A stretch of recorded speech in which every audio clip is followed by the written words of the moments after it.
When we talk about trauma is a word I'm kind of discomforted by. Trauma is a psychological term, and it is a mental illness term. So when we talk about trauma, either the trauma clients are experiencing or the vicarious trauma workers are experiencing, what we're talking about is really just being overwhelmed. If you think of trauma as being overwhelmed, that's the best way to think about it. And when we're overwhelmed, that's when we're least creative. And I'm going to use Judith Herman's little map for trauma. It's in her book, Trauma and Recovery, which is an excellent text that I use when I teach trauma in the master's level. Basically, she says that trauma, these are situations that are kind of where people are unable to hold their containment, people are unable to manage their lives. I've written an article on my work with survivors of torture, and what I think about is these are situations, when we work with refugees and survivors of torture, we're working with people who have experiences that are outside of human understanding. You know, I don't spend any time in therapy with survivors of torture trying to understand how a torturer could come into the room and hurt you. I have no interest in that. What the conversations I have with people is, most people who are tortured die. Can you teach me how it is that you're still alive? And most survivors of torture and refugees sit up and say, no one's ever asked me that. People continually ask me about the trauma, but no one's ever asked me about my resistance. So that's kind of a whole other piece of the work. But I think it's one of the reasons that I haven't burned out in the work is I don't have 3 decades of torture stories and rape stories in my head for all the work that I've done there. I have 3 decades of people's amazing, vicarious resistance stories. Right? These are amazing human beings we're in front of. So I think that's a whole other reason we can be alive in the work. But if we're going to use the language of trauma, remind yourself, this is medicalized language, and it's mental health language. So when you say that a worker has vicarious trauma or burnout, you're actually using mental health language about them. The problem with that is that it locates the problem inside the brain of the person, inside the body of that worker, as opposed to inside the social network that we're in, right? Trauma is a medicalized term. So, but if we're going to use the word trauma, there's 3 kinds of symptoms that fall out and people respond to trauma in these kind of ways: intrusion, hyperarousal, and avoidance. Intrusion, if you think about it, just think about intruder and someone crossing your boundaries. This is, what I think about is people who transgress, right? And your body is your best resource for all of this work, right? Your body will let you know when someone's getting too close to you or when you're really uncomfortable, right? I mean, we've all had the experience, you got your hands in the sink, you're doing the dishes, and that's when your mom comes in to ask you the disturbing questions about what I found in your bedroom. Oh, and you can't, and you feel, or maybe it's awkward, and I mean, your mom's allowed to ask you about that, but let's say it's a roommate, and you don't want to talk about something, they're like, oh, I just wanted to ask you about your boyfriend. You're like, no, but your hands are in the sink. And you're like, no, I'm just going to walk away now. No, you're not. You're going to do the dishes, right? That's a boundary transgression. This isn't part of a consent culture.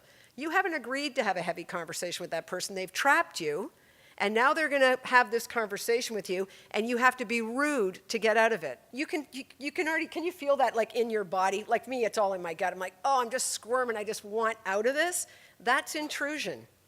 And that's about someone has transgressed your boundaries. And that's why I'm saying your body is your best resource. Remind yourself of what those experiences feel like and listen to yourself, because if you start to feel like that, you've probably, some transgression is happening here. Something's going on you are not okay with.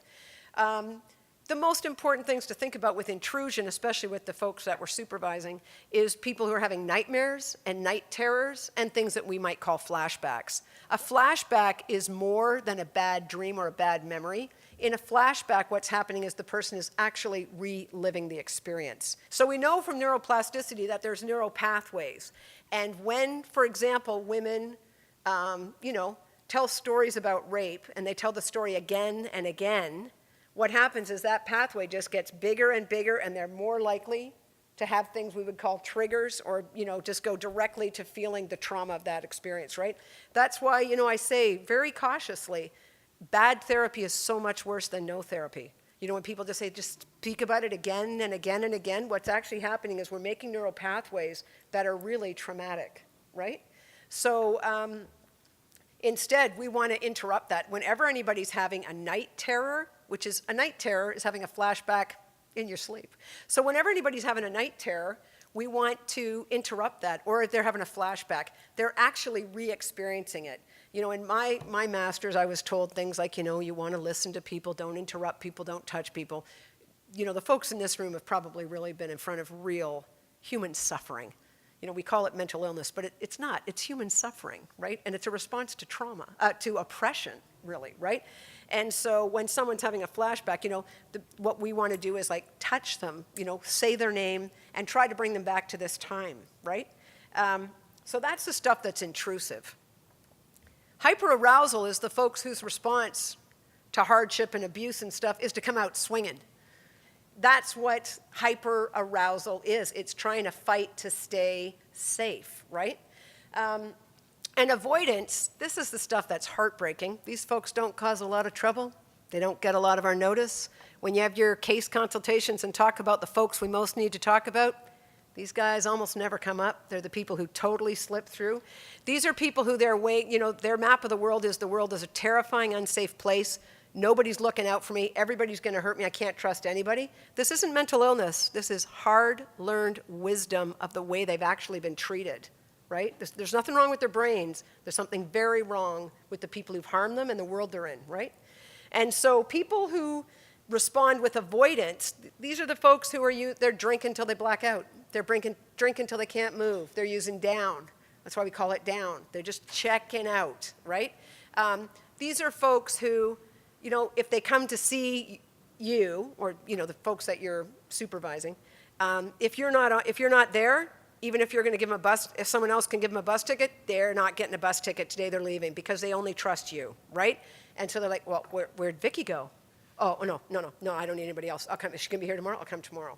These are folks that have very small maps of the world. They trust very carefully. It's interesting because we can use psychological language against them all the time and say they have things like attachment disorder. But some of these folks have been in, you know, in the work that I do, some of these are young ones who've been in like 4, 5, 12 foster homes. So they're ripped out of one home and another for all kinds of good and necessary reasons. And so they learn to not get too connected to everybody because it's going to rip their heart out. And then we call them attachment disordered, right? You know, we can always use language that's pretty powerful to say there's something wrong with another person when what we're doing is unjust, right? But these are the folks that have stuff that you call avoidant. So these are the ways most folks respond to trauma, post-traumatic stress disorder. That's what like the behaviors look like. But it's the same stuff that happens to us with things that we would call vicarious trauma.